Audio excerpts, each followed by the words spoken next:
Hello दोस्तों, हमारी YouTube channel पर आप सभी का फिर से स्वागत है। हाजिर है एक और इंटरेस्टिंग स्टोरी के साथ। आज हम बात करने वाले हैं वॉरेन बफे के इन्वेस्टमेंट ग्राउंड रूल के बारे में, जिसमें हम जानेंगे कि कैसे वॉरेन बफे अपनी लाइफ में सक्सेस हुए और साथ में उनकी कुछ इन्वेस्टमेंट टिप्स। तो फिर चलिए शुरू करते हैं। सब्र रखिए। सोच समझकर किया गया इन्वेस्टमेंट जल्दबाजी में लगाए गए अंदाजों से बेहतर होता है। क्या आपके मन में कभी ख्याल आया है कि जिंदगी तो बहुत अच्छी है, बस इन पैसों का ही कुछ समझ में नहीं आ रहा? यकीनन ऐसा आपके साथ बिल्कुल नहीं हुआ है। अगर कोई चीज जो लोगों में एक जैसी है तो वह कम से कम मेहनत में ज्यादा से ज्यादा पैसे बनाने की ख्वाहिश है। और मौजूदा दौर में दुनिया के चौथे सबसे अमीर इंसान वॉरेन बुफेट जैसे लोगों की कामयाबी देखकर स्टॉक मार्केट से पैसे कमाना आसान लगता है। एक जनरल आइडिया बहुत फेमस है, कम में खरीदिए और ज्यादा में बेचिए। इसमें कोई हैरत की बात नहीं है कि स्टॉक मार्केट से पैसे कमाना जितना आसान लगता है उतना है नहीं। लेकिन अच्छी बात यह है कि बुफेट ने हमें कुछ आइडियाज दे रखे हैं। जब उन्होंने 1956 में बुफेट पार्टनरशिप की शुरुआत की तो उस वक्त अपने पार्टनर को रिपोर्ट लिखा करते थे। वो मार्केट को लेकर अपनी समझ, प्रेडिक्शन और अपनी इन्वेस्टमेंट एथिक्स शेयर किया करते थे। फिर भी स्टॉक मार्केट में इन्वेस्ट करना आसान नहीं है। लेकिन 14 सालों तक बुफेट के लिखे हुए लेटर्स की मदद से आप स्टॉक मार्केट में अपने करियर की शुरुआत कर सकते हैं। और क्या पता, अगर आप किस्मत वाले हो और लगन से काम करें तो आप भी अमीर हो जाएं। इस समरी में आप जानेंगे कि क्यों मोनालिसा खरीदना फ्रांस का एक बेहतर फाइनेंशियल डिसीजन नहीं था। कैसे कुछ ना जानने के बावजूद वॉरेन बुफेट ने अपनी पहली आर्बिट्रेज डील की और क्यों इन्वेस्टर्स के लिए सबरदार होना बहुत जरूरी है। तो चलिए शुरू करते हैं।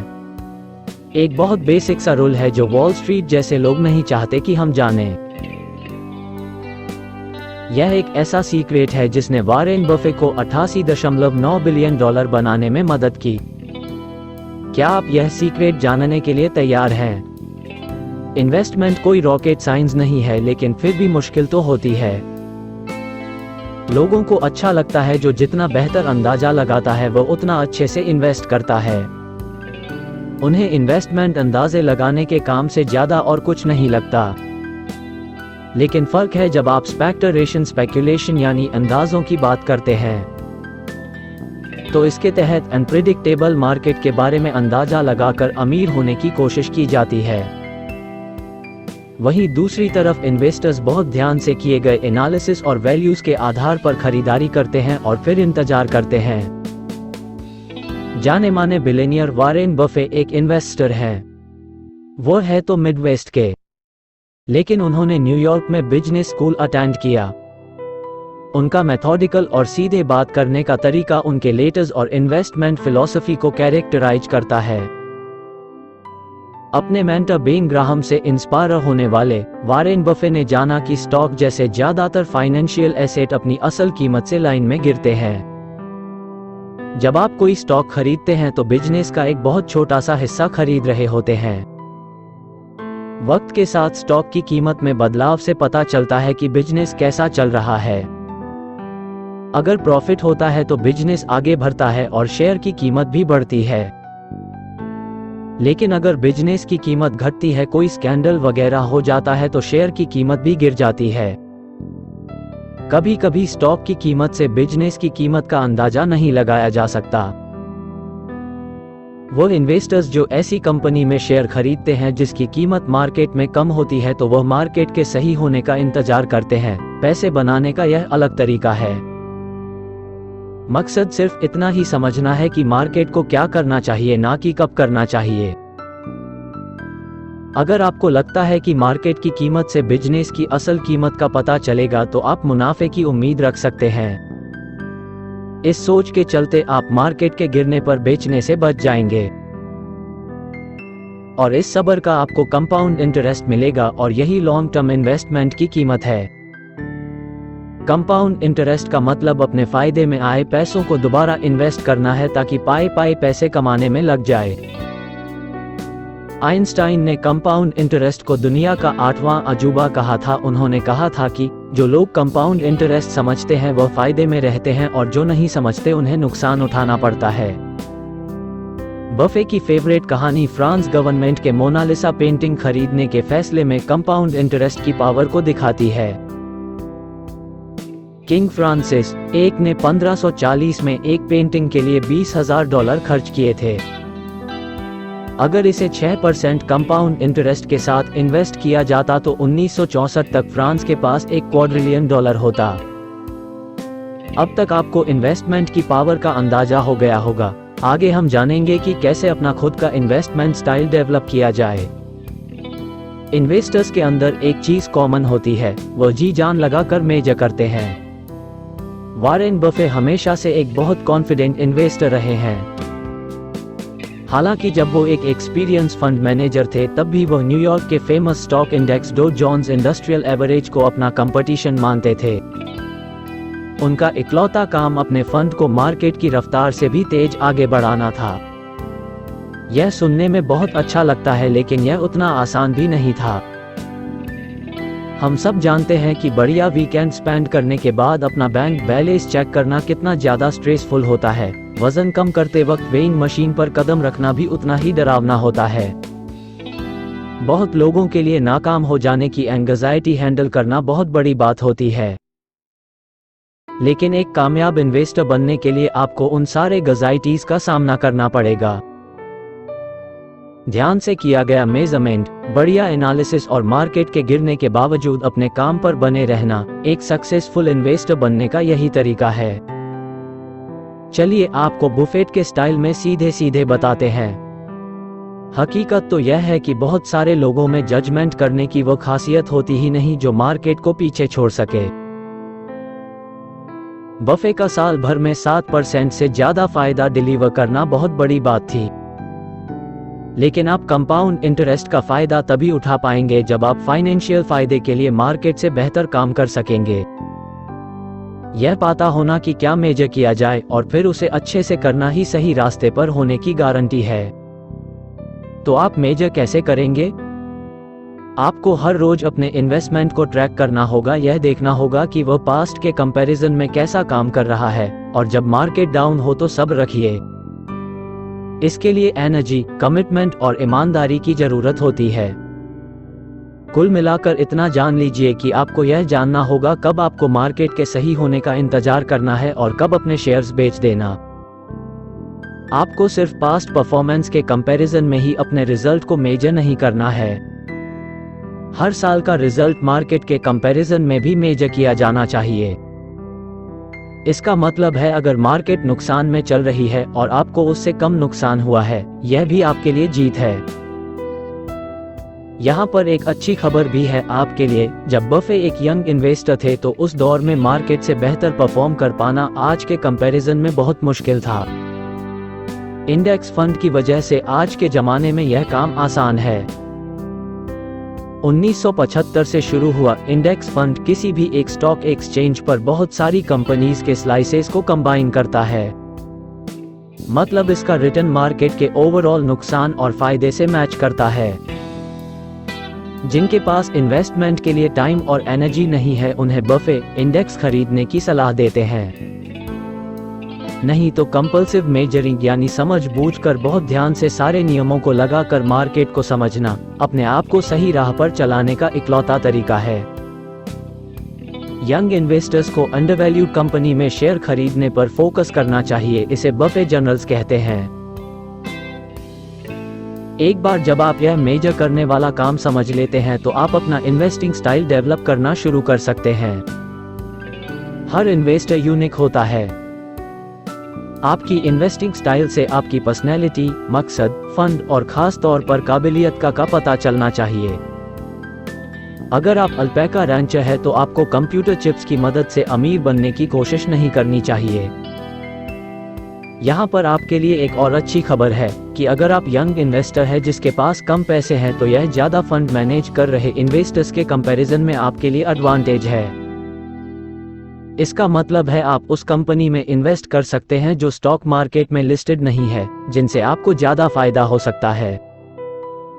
एक बार जब आपके पास ज्यादा पैसे आ गए तो आपको रिजल्ट बदलने के लिए बेहतर डील की जरूरत होगी। जब 1956 में वॉरेन बफे ने अपने फंड की शुरुआत की तो उनके पास सिर्फ $1 लाख ही थे। 1966 तक उनके फंड की कीमत $1,90,000 हो गई थी। उनका मानना है यह रिटर्न छोटे और उस हिसाब से कम इम्प्रेसिव इन्वेस्टमेंट पर ध्यान देने की वजह से मिला। यहाँ पर मेन मैसेज है, यंग इन्वेस्टर्स को अंडरवैल्यूड कंपनी में शेयर खरीदने पर फोकस करना चाहिए। इसे बफे जनरल्स कहते हैं। बफे की सबसे बेहतरीन स्किल सब्र के साथ किसी भी कंपनी की कीमत का अंदाजा लगाना है। शुरुआत में उन्होंने जनरल खरीदने पर फोकस किया, जिसके लिए वह कहते हैं कि यह कम कीमत में बढ़िया बिजनेस है। मतलब कंपनीज की क्वालिटी तो बढ़िया थी लेकिन किसी वजह से उनकी कीमत मार्केट में इतनी अच्छी नहीं थी। उनका सब्र फायदेमंद रहा। ज्यादातर जनरल्स कई सालों तक उनके पोर्टफोलियो में बने रहे थे। बुफेट को ऐसी कंपनियों में शेयर खरीदना ज्यादा पसंद था जो जिंदा रहने से ज्यादा मरी हुई थी, मतलब लिक्विडेशन में चल रही थी। इस तरीके से अगर बिजनेस बर्बाद होने लगता तो वह इससे लिक्विडेट कंपनी के एसेट्स के मालिकों को देकर कंपनी को बंद करने की प्रोसेस को लिक्विडेट कहते हैं कर सकते थे, जिससे उनके पैसे बर्बाद नहीं होते। इस तरह के बिजनेस को नेट कहते हैं। ज्यादा सस्ता स्टॉक और नेट्स बहुत फेमस भी नहीं है। बफे इनको सिगार बट्स कहते हैं। लेकिन जब इन्वेस्टमेंट में 12 साल के करियर के बाद बफे ने पीछे मुड़कर देखा तो उन्हें एहसास हुआ कि यह एवरेज रिटर्न के मामले में ही सबसे बेस्ट थे। जैसे जैसे उनका बिजनेस बढ़ा, वैल्यू को लेकर बफे की डेफिनेशन बदल गई। उन्होंने चीप स्टॉक प्राइस लिस्ट के आगे बिजनेस की क्वालिटी की तरफ बढ़ना शुरू कर दिया। इस बात पर ध्यान देना शुरू किया कि अर्निंग सस्टेनेबल है या नहीं। जैसे जैसे उनका एक्सपीरियंस बढ़ा, उन्होंने ठीक ठाक बिजनेस बेहतरीन कीमत पर खरीदने के बजाय बेहतरीन बिजनेस ठीक ठाक कीमत पर खरीदने पर फोकस करना शुरू कर दिया। एक बार जब एक इन्वेस्टर के तौर पर आपको अच्छा खासा एक्सपीरियंस हो जाए तो आप अपने किसी एक इन्वेस्टमेंट के मैनेजमेंट में इन्वॉल्व हो सकते हैं। हो सकता है बफे सीधे चलने के लिए कहें, लेकिन आपको कुछ और गाइडलाइन फॉलो करने की जरूरत पड़ेगी जिनके बारे में हम आगे बात करेंगे। अगर आप समझ बूझकर ज्यादा रिस्क लेते हैं तो इससे आपको ज्यादा फायदा भी हो सकता है। जब वॉरेन बफे छोटे थे तो वह अपने दादा की दुकान से 25 सेंट में कोका कोला के 6 पैक खरीदते थे और फिर वो हर एक बोतल एक निकिल की कीमत में बेचते थे। यकीनन यह रिस्क का काम था। अगर किसी दिन पड़ोस के बच्चे प्यासे नहीं होते तो उन्हें नुकसान उठाना पड़ता, लेकिन अगर वो बच्चे प्यासे होते तो उन्हें हर 6 पैक बोतल पर 20% का फायदा हो जाता। बफे को मालूम तो नहीं था, लेकिन उस 25 सेंट की कोका कोला बोतल के वाक्य में उन्होंने अपना पहला एट्रिब्यूट किया। वो 2 अलग अलग मार्केट में कोका कोला की अलग अलग कीमत के आधार पर पैसे बना रहे थे, एक स्टोर में, दूसरा पड़ोस के बच्चों के मार्केट में। आर्बिट्रेज एक तरीके से इस बात की शर्त लगाना है कि फ्यूचर में किसी कंपनी की कीमत क्या होगी। यहाँ आर्बिट्रेज के मामले में जो फायदा होता है वह बहुत अट्रैक्टिव हो सकता है, लेकिन इसे बनाए रखने के लिए आपको बिजनेस और उनके मार्केट को समझना होगा। जब कोई भी प्रोडक्ट कंपनी का हिस्सा होता है तो इससे मर्जर आर्बिट्रेज कहते हैं। मर्जर आर्बिट्रेज इन्वेस्टमेंट के शुरुआती दिनों में बफे की स्पेशलिटी थी। वो किसी एक कंपनी का प्रोडक्ट खरीदते और उन्हें मालूम होता था कि जब यह दूसरी कंपनी के साथ जुड़ जाएगा तो उसकी कीमत बढ़ जाएगी। मर्जर आर्बिट्रेज में मिला रिटर्न बहुत अट्रैक्टिव होता है, लेकिन रिस्क भी बहुत ज्यादा हो सकता है। इसीलिए यह काम एवरेज इन्वेस्टर्स के लिए मुश्किल होता है।